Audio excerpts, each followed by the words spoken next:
कृष्ण हरे कृष्ण कृष्ण हरे हरे, हरे राम राम राम हरे हरे, हरे कृष्ण कृष्ण कृष्ण हरे हरे, हरे राम राम राम हरे हरे।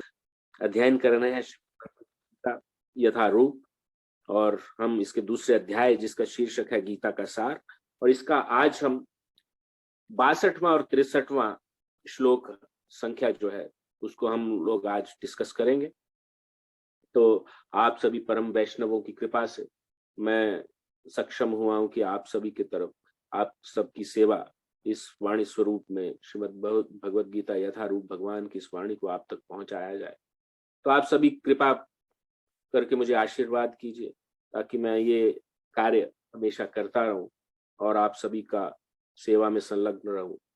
तो इसी के साथ हम लोग आज के इस श्लोक को शुरुआत करते हैं। थोड़ा सा बैकग्राउंड, पिछले श्लोक से हम लोग इसको थोड़ा सा कंटिन्यू करेंगे कि भगवान जो है अर्जुन को बता रहे हैं कि जो किस प्रकार से मुझे स्मरण करते हुए आप अपने कार्य मेरे आदेश के अनुसार प्रतिपादित कर सकते हैं। और उसके लिए वो मतलब जो कृष्ण भावना भावित होने की बात करते हैं, है ना, और उसको करने के लिए क्या व्यक्ति की क्या गुण होने चाहिए। तो ये अर्जुन पूछते हैं कि जो समाधि में व्यक्ति रहता है, जो हमेशा आपका चिंतन करता रहता है, उसकी क्या कैरेक्टरिस्टिक्स है। तो उसी की एक्सप्लेनेशन कर रहे हैं और उसी में बोलते हैं कि जो वो कौन ऐसा व्यक्ति हो सकता है जो समाधि में रह सकता है, जो अपनी इंद्रियों पर कंट्रोल कर सकता है, जो कछुए की तरह अपनी जब चाहे अपनी इंद्रियां सिकोड़ ले और जब उसकी जरूरत पड़े प्रॉपर तो उनको वो जैसे कछुआ बाहर निकाल देता है वैसे ही वो हो जाए। तो उसी कॉन्टेक्स्ट में भगवान पिछले श्लोक में उन्होंने बताया कि जो इंद्रियों को पूर्णतया वश में रखते हुए इंद्रिय संयमन करता है और अपनी चेतना को मुझ में स्थिर करता है, वही मनुष्य स्थिर बुद्धि कहलाता है। और इसमें हम लोग ने बहुत सारी चर्चा हुई थी, क्वेश्चन भी हुए थे कि डिजायर्स को किस प्रकार से कंट्रोल किया जाए। तो भगवान जानते हैं कि आगे का क्वेश्चन क्या आने वाला है, तो उसी प्रकार से अगला वो उत्तर देते हैं। और भगवान कुछ आर्टिफिशियली कुछ करने को कहते नहीं है, क्योंकि कहते हैं कि अगर आप आर्टिफिशियली उनको बंद भी कर दोगे, लेकिन इच्छा जो मन में रह जाती है, जो डिजायर रहती है, तो वो कभी ना कभी जो प्रॉपर उसको एनवायरनमेंट मिलने पर वो फलीभूत हो जाती। तो वो एक प्रॉपर सोल्यूशन नहीं हुआ। कि ऐसा कोई कार्य किया जाए जिससे वो डिजायर खत्म हो जाए। खत्म क्या हो जाए, मतलब डिजायर वो साइड लाइन हो जाए। तो उसके लिए कहते हैं कि रसोप्यसम रसवर्जम परम दृष्टवा निवर्तते, यानी उत्तम रस की अनुभूति होने पर जो नीचे के रस जो है वो खत्म हो जाते। तो हमने आजकल के मॉडर्न प्रिंसिपल जो मैस्लोस प्रिंसिपल का भी हमने वर्णन किया था कि सबसे पहले फिजिकल नीड आ जाती है, जब फिजिकल नीड पूरी हो जाती है तो साइकोलॉजिकल नीड्स आ जाती हैं, फिर सेक्सुअल नीड्स आ जाती हैं, इस तरह से सोशल नीड्स आ जाती हैं। और करते करते व्यक्ति मतलब जब जैसे जैसे उसकी जो इच्छाएं पूर्ण होती जाती हैं तो वो अगली नीड्स की तरफ बढ़ता जाता है। परंतु उसमें क्या है कि उसमें आपकी पहले नीचे की नीड्स फुलफिल होनी चाहिए, तब ऊपर की नीड्स जाती है।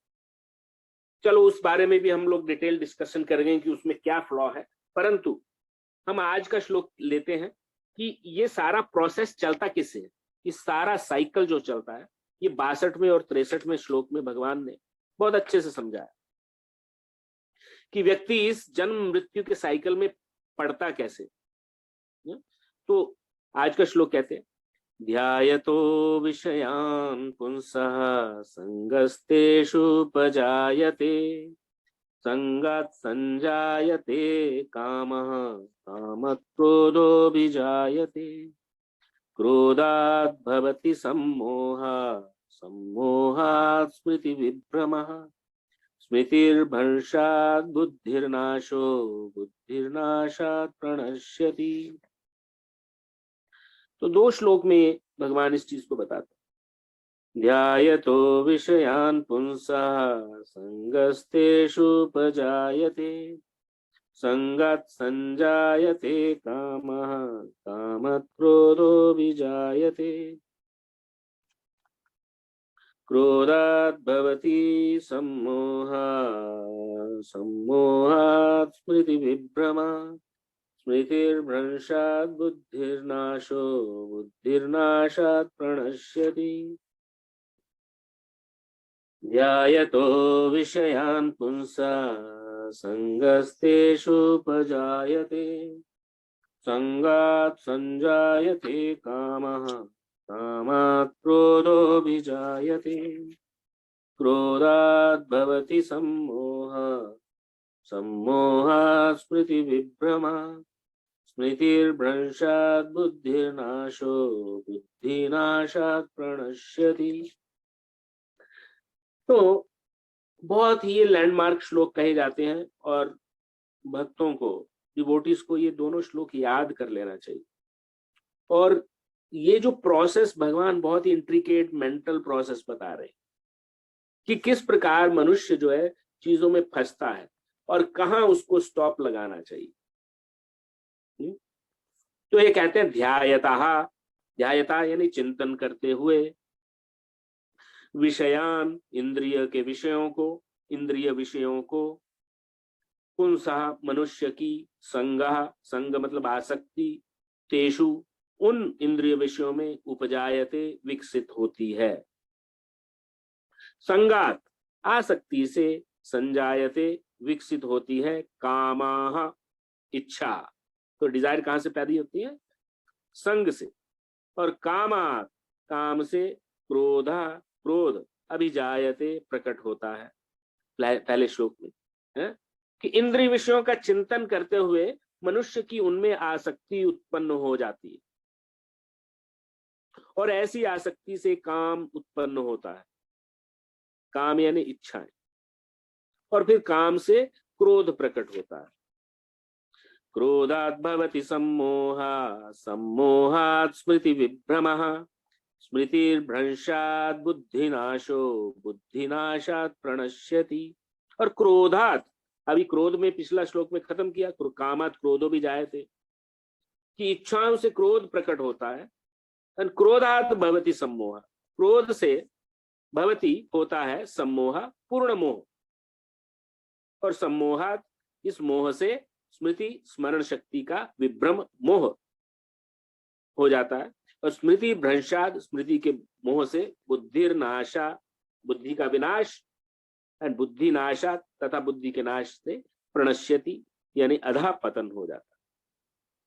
तो क्रोध से पूर्ण मोह उत्पन्न होता है और मोह से स्मरण शक्ति का विभ्रम हो जाता है, और जब स्मरण शक्ति भ्रमित हो जाती है तो बुद्धि नष्ट हो जाती है, और बुद्धि नष्ट होने पर मनुष्य भवकूप में पुनः गिर जाता है। तो प्रणश्यति का अर्थ करते हैं प्रभुपाद जी यहाँ अधापतन यानी भवकूप में पुनः गिर जाना, कि व्यक्ति बार बार इस जन्म मृत्यु के चक्र में क्यों फंसते जाता है।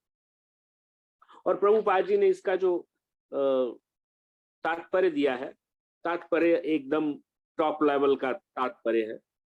हम लोग क्योंकि साधक हैं, नए हैं, तो हम लोग थोड़ा एक स्टेप नीचे जाकर के उसको समझने का प्रयास करेंगे। तो डायरेक्टली प्रभुपाद जी लिखते हैं, direct is not waiting for the lower things, तो डायरेक्टली टॉप मोस्ट चीज पे आ जाते हैं कि जो मनुष्य कृष्ण भावना भावित नहीं है उसमें इंद्रिय विषयों के चिंतन से भौतिक इच्छाएं उत्पन्न होती। अब जो भगवान को नहीं जानते हैं या भगवान को नहीं मानते हैं या किसी तरह से उनको भगवान के बारे में जानकारी ही नहीं है या ऐसा उन्होंने कभी सोचा नहीं, तो उनके लिए सारे विषय क्या रहते हैं? इंद्रियों के विषय। जो आंखों का विषय है अच्छा देखना, नाक का विषय है अच्छा सूंघना, जीवा का विषय है अच्छा खाना, अच्छा बोलना वगैरह वगैरह। और इस प्रकार से अलग अलग इंद्रियों के अलग अलग विषय। तो जो व्यक्ति भगवान का चिंतन या उसको परम लक्ष्य का ज्ञान नहीं है, तो वो नेचुरल है, इट इज क्वाइट नेचुरल कि वो इंद्रिय विषयों के बारे में ही सोचे, किस तरह से सभी इंद्रियों को आराम पहुंचाया जाए और सुख पहुंचाया जाए। तो कहते हैं जो मनुष्य कृष्ण भावना भावित नहीं है उसमें इंद्रिय विषयों के चिंतन से भौतिक इच्छाएं उत्पन्न होती है। ध्यायतो विषयान पुंसा, चिंतन। अब व्यक्ति चिंतन कैसे करता है? चिंतन करता है वो संसर्ग से, संग से। हम लोग कहते हैं ना कि संग ही व्यक्ति का, अगर किसी व्यक्ति के बारे में आपको जानना है तो आप उसके 5 मित्रों को जान ले, आप 5 मित्रों के बारे में पता कर लें तो उसका आपको कैरेक्टर पता चल जाएगा। वो ऐसा क्यों कहते हैं? कि संग, व्यक्ति जो भी कुछ सीखता है इस दुनिया के अंदर में वो संग से ही सीखता है। तो ध्यायतो विषयान पुंसा। और देखिए आजकल की एडवर्टाइजिंग इंडस्ट्री भी इस चीज का बहुत भरपूर फायदा उठाती है। आपको बार बार हर कोई भी प्रोग्राम में बार बार 10 बार वो चीज फ्लैश करते हैं, तो बार बार फ्लैश करने से आप उसके चिंतन में, आप चिंतन में तो लग ही जाते हैं। जब चिंतन में लग जाते हैं तो कभी ना कभी वो इच्छा मन में, मतलब उसका बीज डल जाता है, इच्छा का बीज डल जाता है। जब इच्छा का बीज डल जाएगा तो कभी ना कभी वो एक्शन के रूप में फलीभूत हो जाएगी। तो भगवान आपको बताते हैं कि ये साइकिल कैसे चलता है। ध्यायतो विषयान पुंसा संगस्तेषु उपजायते, बार बार ध्यान करने से। अब आजकल तो एडवर्टाइजिंग इंडस्ट्री ऐसी हो गई है कि एक बार में वो 10 बार दिखा देगा तो बार बार फिर उसका चिंतन करने से व्यक्ति उसको खरीदने के लिए तत्पर हो जाता है कि बाय हुक और by crook I need the thing. और इस तरह से वो सारी चीजें, आगे का प्रकरण वो रूप ले लेता है, क्योंकि एक्शन उसी के ऊपर में डिपेंड करता है। तो आप देखिए बहुत सारे फेमस सेइंग है कि a thought leads to the action, action leads to the habit and habit leads to your destiny. तो इस तरह से वो कहां से आया, यहीं से आया वो चीज। तो पहले तो ध्याय तो मतलब कि जिस चीज का हम थॉट प्रोसेस है, हमको थॉट प्रोसेस कहां लगाना है पहले तो वही डिसाइड करना चाहिए। हमारी जिंदगी में बहुत सारी चीजें हमारे को सोचने के लिए हम लोग मजबूर हो जाते हैं। और ऊपर से ये जो टीवी एंड पूरा ग्लैमर वर्ल्ड है, ये हमें ट्रिगर पॉइंट दे देता है सोचने के लिए, और बार बार सोचने से व्यक्ति उसमें थोड़ा सा मन में डिजायर उत्पन्न हो जाता है ना। ऐसी आसक्ति से काम उत्पन्न होता है, बार बार सोचने से आसक्ति हो गई, आसक्ति से डिजायर उत्पन्न हो गई, और काम से क्रोध प्रकट होता है। तो काम से क्रोध कैसे प्रकट होगा? कि आपकी इच्छा अगर वो अनफुलफिल्ड रह जाती है, फुलफिल नहीं हो पा रही है, तो आप चिड़चिड़े हो जाएंगे, आप में क्रोध हो जाएगा।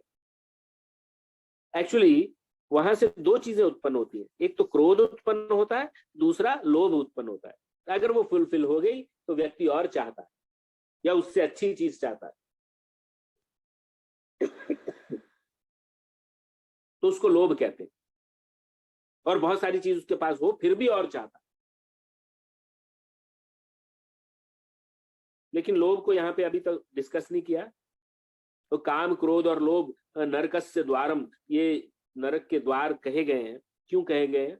क्योंकि ये व्यक्ति को अधोपतन की ओर ले जाते।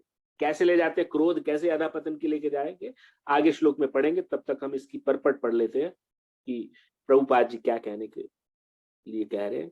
कि इंद्रियों को किसी ना किसी कार्य में लगे रहना चाहिए, और यदि वे भगवान की दिव्य प्रेमा भक्ति में नहीं लगे रहेंगी तो निश्चय ही भौतिकवाद में लगना चाहेंगे। Because the senses they need engagement.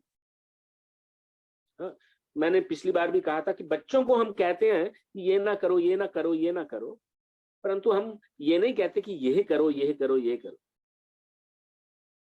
तो बच्चों का माइंड बहुत इधर से उधर फ्लिकर करता है, तो उसको एंगेज करने के लिए एंगेजमेंट्स देने पड़ते हैं।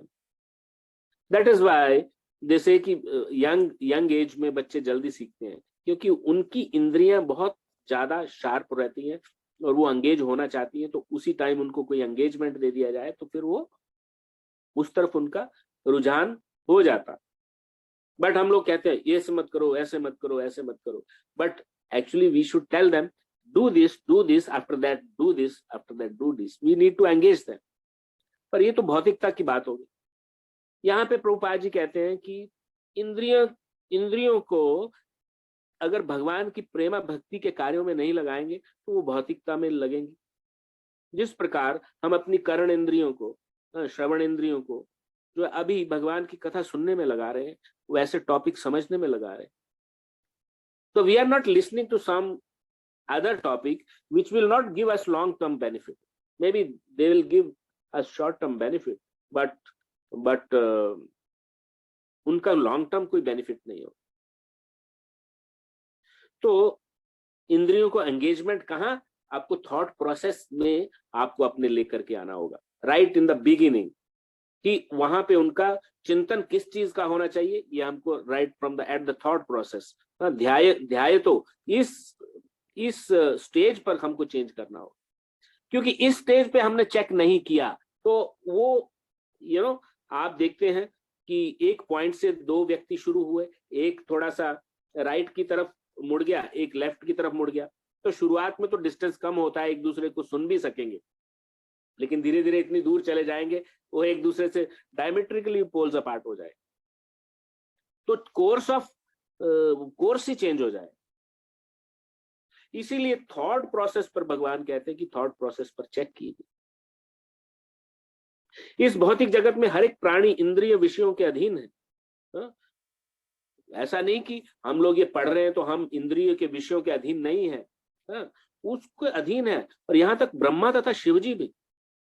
तो भगवान कहते हैं what to speak of our self, हम लोग तो तुच्छ मनुष्य हैं, यहाँ तो बड़ी बड़ी विभूतियां, ब्रह्मा जी और शिव जी भी इंद्रिय विषयों के अधीन हैं, तो स्वर्ग के अन्य देवताओं के विषय में क्या कहा जा सकता है, और हम तो और भी उसके निचले स्तर पर है।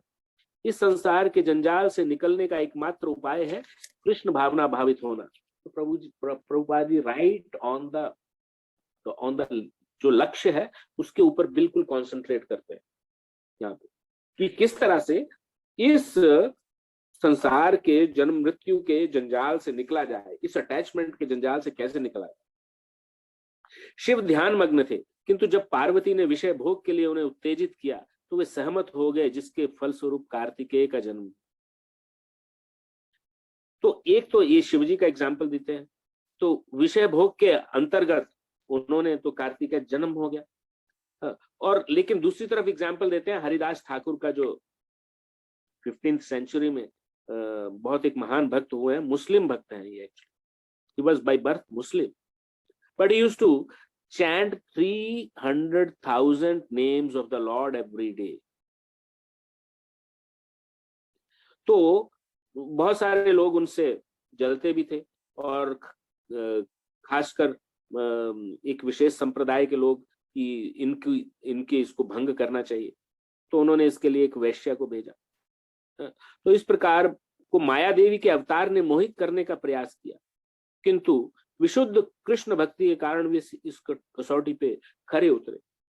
तो they sent to her and she expressed the desire she want to have association with him. तो उन्होंने कहा ओके थोड़ा रुकिए, मैं आपसे बात करता हूँ, मैंने ना एक्चुअली प्रण लिया है गुरु महाराज से कि मैं इतने नंबर ऑफ जप मैं कर लूं, उसके बाद मैं आपसे बात करता हूँ। तो she was waiting and waiting, और ये इनका जैसे वो तो 3 लाख जप, यानी उनका तो 18 घंटे वो तो कंटिन्यूस जप करते थे 21 घंटे, और बाकी थोड़ा सा फ्रेश होने के लिए थोड़ा इधर उधर टाइम उनका जाता था। ऐसे में जैसे ही उनका ये खत्म हुआ, तो जैसे टाइम हुआ तो बोले अभी अगला दिन शुरू हो गया। तो ऐसे करते करते 3 दिन तक वैश्या वो यहाँ बैठी रही, 3 दिन तक आती रही, और उसके बाद उसी वैश्य का ही ट्रांसफॉर्मेशन हो गया, और तीसरे चौथे दिन वो उनके चरणों पे गिर गई, बोले आप तो महान विभूति हैं, मैंने समझने में आपको गलती किया। और इस प्रकार देखिए, तो माया को हम तो मम माया दुरत्यया, भगवान कहते हैं भगवत गीता में आगे जाकर कहेंगे कि मेरी जो माया है दुरत्यया, मतलब उसको पार करना आसान नहीं है, परंतु मामेव ये प्रपद्यन्ते माया में ताम तरन्ति। तो उसका फार्मूला ये है, जो मेरी शरण में आ जाते हैं वो माया उनके नजदीक नहीं आती। माया का अर्थ है माया का अर्थ है, माँ का अर्थ है जो जो नहीं है, माया, माँ जो नहीं है, और या जो नहीं है, जो यानी जहां पे हम सुख ढूंढ रहे हैं वहां पे सुख नहीं है, तो इसी को माया शक्ति कहा जाता है। हम ऐसी चीजों में सुख ढूंढते हैं, वहां पे फ्लिकरिंग हैप्पीनेस है, चपल सुख कहते हैं उसको। तो इस प्रकार हरिदास ठाकुर का एग्जाम्पल दिया। तो और पहले जैसे यमुनाचार्य ने पहले श्लोक में बताया ही था कि भगवान का एक निष्ठ भक्त भगवान की संगति के आध्यात्मिक सुख का आस्वादन करने के कारण समस्त भौतिक इंद्रिय सुख को त्याग देता है। त्याग क्या देता, उसको छूट ही जाता, अपने आप छूट जाता। अतः जो कृष्ण भावना भावित नहीं है वह कृत्रिम दमन कर के द्वारा अपनी इंद्रियों को वश में करने का में कितना ही शक्तिशाली क्यों ना हो, अंत में अवश्य असफल हो, क्योंकि विषय सुख का रंच मात्र विचार भी उसे इंद्रिय तृप्ति के लिए उत्तेजित कर देगा, क्योंकि उसकी आर्टिफिशियल स्टॉपेज है। वो आर्टिफिशियली स्टॉप करने से नहीं होगा, आपको उत्तम रस की अनुभूति होनी चाहिए। तो किसी को हायर सैलरी का नौकरी मिलता है तो नेचुरली उसका नीचे की सैलरी का नौकरी छूट ही जाएगा ना, वो क्यों नीचे की सैलरी का नौकरी करना चाहे? अगर वो करता है तो वो मूर्खता है। तो अभी हमने कहां तक कहा? क्रोध तक। क्रोध क्यों आता है? हमारी काम इच्छाएं, हमारी जो इच्छाएं पूर्ण ना होने से हमें क्रोध आता है। और क्रोधात भवति सम्मोहा, क्रोध से पूर्ण मोह उत्पन्न हो जाता है। आपकी डिजायर इतनी स्ट्रांग हो चुकी है,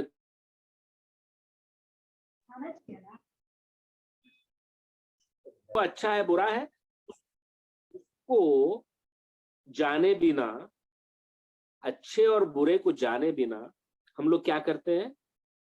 उससे ज्यादा अटैच हो जाते हैं। We want the things in a particular way only. And सम्मोहा स्मृति विभ्रमा, जब हम एक तरह सम्मोहित हो जाते हैं ना, कि मतलब कि किसी को अगर आप सम्मोहन में ले ले तो क्या होता है? कोई व्यक्ति सम्मोहित हो जाए तो आप उससे कुछ भी करवा सकते हैं। जैसे ये सम्मोहन सम्मोहन की एक कला होती थी पहले, किसी को भी आप सम्मोहित करके आप अपने डिजायर्ड काम करवा लेते हैं। तो यहाँ से क्रोध से व्यक्ति सम्मोहित हो जाता है, क्योंकि वो यूनिडायरेक्शनल उसकी अप्रोच हो जाती है, और उसका वो फिर रिजल्ट को साइड में रखते हुए एक ही उसका डायरेक्शन हो जाता है कि इसका रिजल्ट कुछ भी होने दो, but I need this somehow और अदर। तो उसकी जो मोह से जो है स्मरण शक्ति का विभ्रम हो जाता है। अब स्मरण शक्ति क्या है कि व्यक्ति एक्सपीरियंस से जानता है कोई चीज अच्छी है या कोई चीज बुरी है, तो अब वो भूल जाता है कि क्या अच्छा है क्या बुरा है ना। क्रोध में हम लोग कई बार व्यक्ति क्रोध में आ जाता है तो यही कहता है ना कि भाई मैं गुस्से में आ गया, फिर मेरे को फिर पता नहीं लगा क्या सही है क्या गलत है, मेरा तो बस गुस्सा निकल गया बस। तो लेकिन प्रोसेस कहां से चालू होगा? ध्यायतो, थॉट प्रोसेस से ही वो चीज शुरू होगी। हाँ, सम्मोहा स्मृति विभ्रमा स्मृति भ्रंशात बुद्धिर्नाशो, और बुद्धि का नाश हो जाता है। स्मृति भ्रंश, अच्छे बुरे का ज्ञान जो है ना, बुद्धि डिस्क्रिमिनेट करती है क्या सही है क्या गलत है। तो जब व्यक्ति सम्मोहित हो गया तो बुद्धि तो साइड लाइन ही हो गई ना। बुद्धि का नाश का अर्थ है कि बुद्धि का उपयोग ही नहीं होता फिर। एंड बुद्धिर्नाशात प्रणश्यति, मतलब बुद्धि नाश होने से क्या होता है? एक्शन हो जाती है, पर एक्शन हो जाती है मतलब उसका रिजल्ट आएगा। यानी कर्म कर्म जब एग्जीक्यूट हो गया तो उसका कर्म बंधन तो आएगा ही आएगा। तो प्रभुपाद जी क्यों भक्ति को इतना इंपॉर्टेंस दे रहे हैं? क्योंकि भक्ति परक कर्म जो है वो बंधन का कारण नहीं है। कोई व्यक्ति अपने सारी एक्टिविटीज को डिवोशनल सर्विस में अलाइन कर देता है या डवटेल कर देता है, तो वो बंधन का कारण नहीं होते। और तात्पर्य में प्रभुपाद जी कहते हैं, शील रूप गोस्वामी ने हमें आदेश दिया है, प्रापंचिकतया बुद्धया हरि संबंधी वस्तुनः मुमुक्षुभि परित्यागो वैराग्यम फल्गु कथ्यते। तो भक्ति रसामृत सिंधु नामक ग्रंथ में 1.2.258 श्लोका में ये रूप गोस्वामी, जो एक टाइम में नवाब हुसैन शाह की सल्तनत के प्राइम मिनिस्टर थे, was so sharp in intelligence कि मतलब कि एक तरह हुसैन शाह कुछ नहीं करते थे, पूरा राज्य वो चलाते थे ना, लाइक टुडेज एडमिनिस्ट्रेटिव ऑफिसर्स। तो इतने शार्प इंटेलिजेंस के व्यक्ति थे वो। और चैतन्य महाप्रभु ने के संसर्ग में आकर के उन्होंने एकदम से सब कुछ त्याग दिया और वृंदावन में आके खाली कौपीन में रहते थे और सारी धन संपत्ति का उन्होंने त्याग कर दिया। 20 लाख स्वर्ण मुद्राएं उनकी मासिक आय थी, ऐसे ऐसा कहा जाता।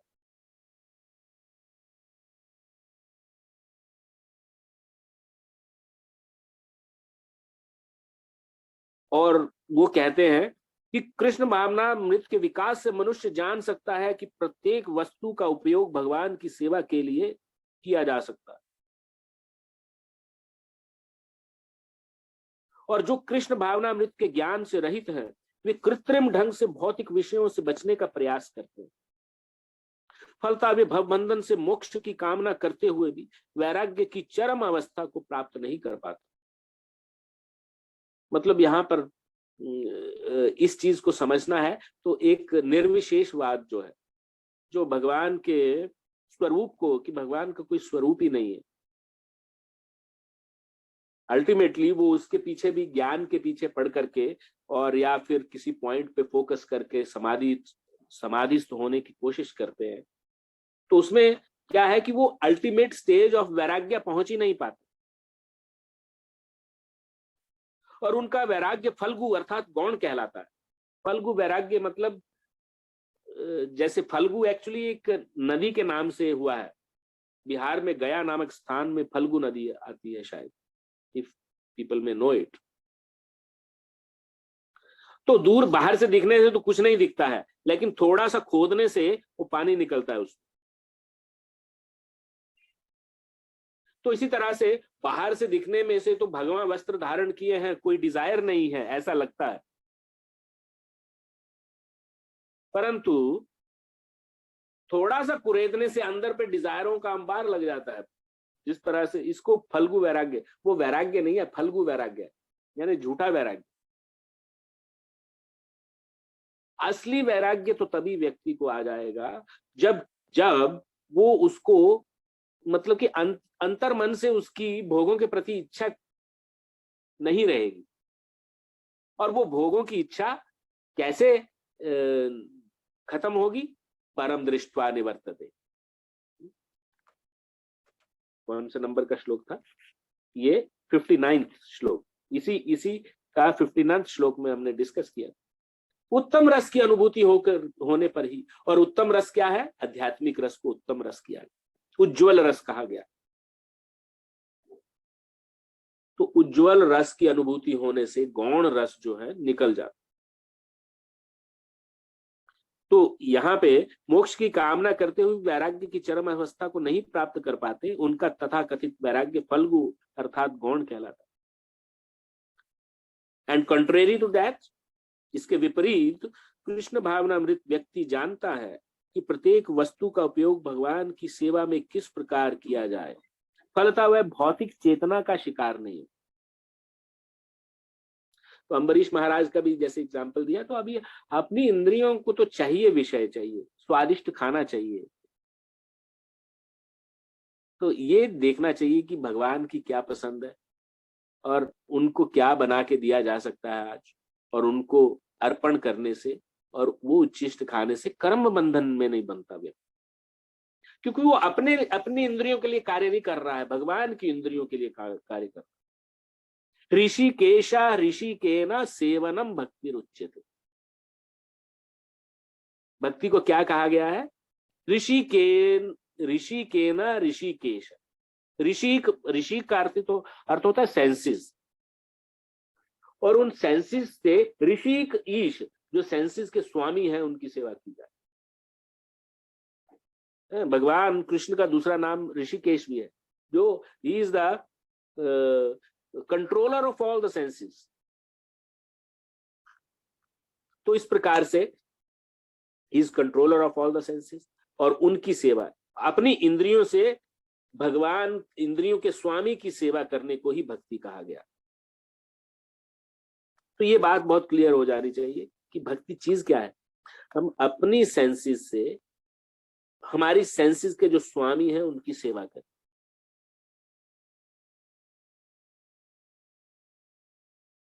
तो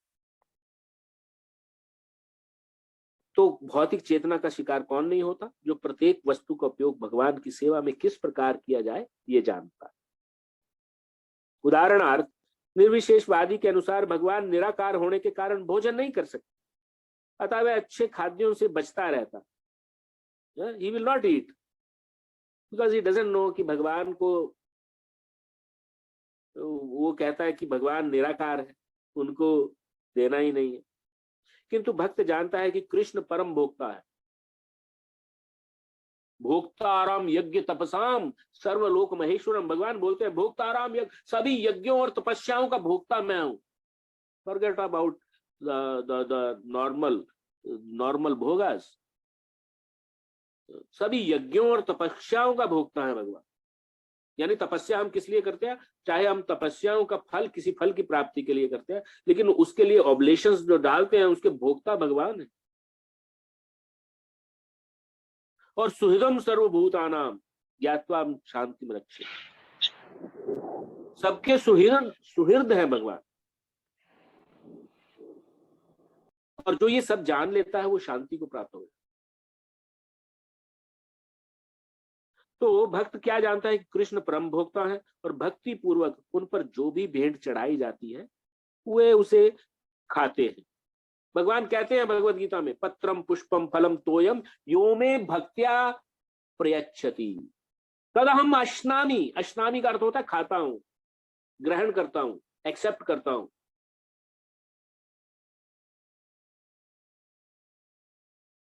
पत्र, पुष्प, फल और जल, तो भगवान ही एक्सेप्ट करते हैं। तो बड़े प्रेम से भगवान को भोग लगाना चाहिए। और नॉर्मली मनुष्य ऐसे ही खाता ना, फल ही खाता ना। जैसे गेहूं है तो गेहूं किसी चीज का फल है, और फल का हम लोग उसको प्रोसेस करके खाते। अन्न फल खाते हैं, फूल खाते हैं, गोभी खाते हैं हम लोग, पत्ता गोभी खाते हैं, ये फूल ही है, फ्लावर्स है, कॉलीफ्लावर एंड दिस वन। और इस तरह से बहुत सारी चीजें जो है हमारे सृष्टि ने हमको दी हुई।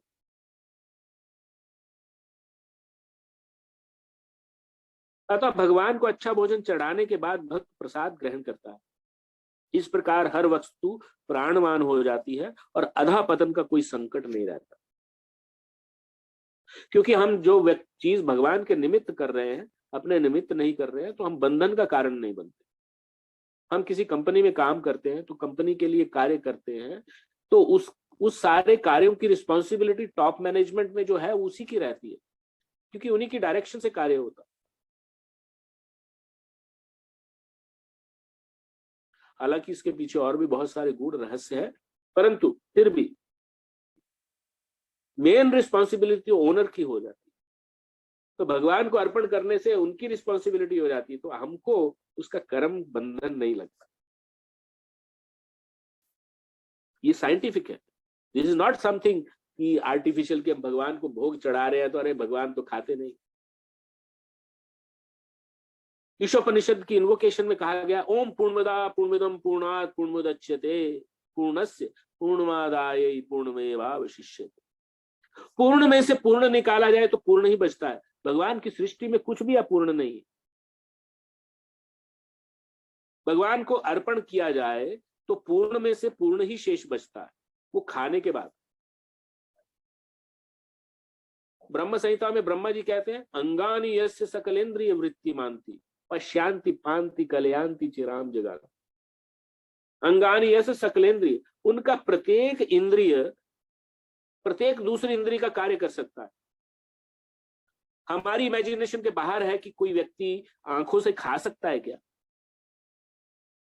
परंतु भगवान ऐसा कार्य कर सकते हैं। कई बार कहते हैं ना, आंखों से तो ऐसे देख रहा है जैसे खा जाएगा, तो ये कोई ऐसे ही नहीं आ गई ये मुहावरा या जो भी लोकोक्ति है। भगवान जो है आंखों से खा सकते हैं, और खाने के पश्चात पूर्णमेवावशिष्य, पूर्ण में से पूर्ण निकाला जाए, क्योंकि भगवान के संबंध में सारी चीजें एब्सोल्यूट प्लेटफॉर्म पे है, पूर्ण होती।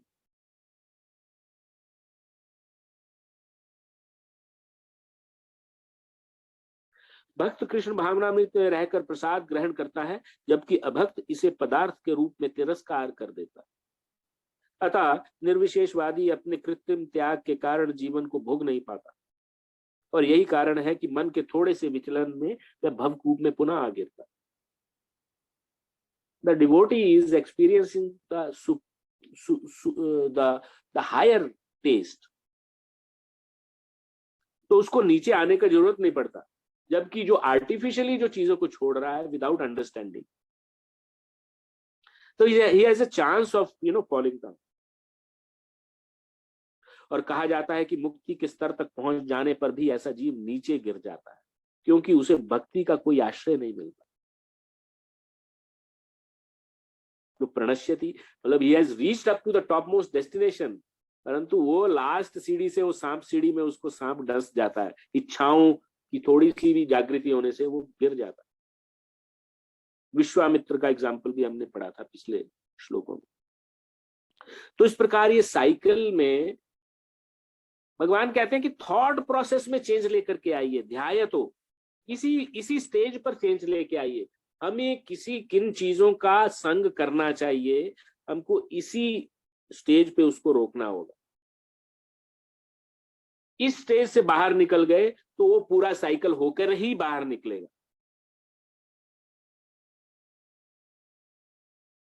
तो डिजायर है जैसे अच्छी साड़ी पहनने का या गहने पहनने का, तो भगवान से संबंधित जितने भी आप उत्सव आते हैं उसमें पहनिए, अच्छे से पहनिए, और भगवान के सामने जा करके उसको उनको भी सजाइए, खुद भी सजिए, कोई प्रॉब्लम नहीं। तो this way we can be freed of our karma bandhan. तो आज के श्लोक का मैं इतना ही करके मैं वाणी को विराम दूंगा। मैं चाहता हूं कि सब लोग थोड़ा सा एनी क्वेश्चंस और डिस्कशन और इस तरह से कोई संशय है तो वो पूछे, ताकि डिस्कशन से बहुत सारी चीजें और भी निकलती है। तो requesting our guests to speak up, please। Richa Bali माता जी और वंदना माता जी है अभी।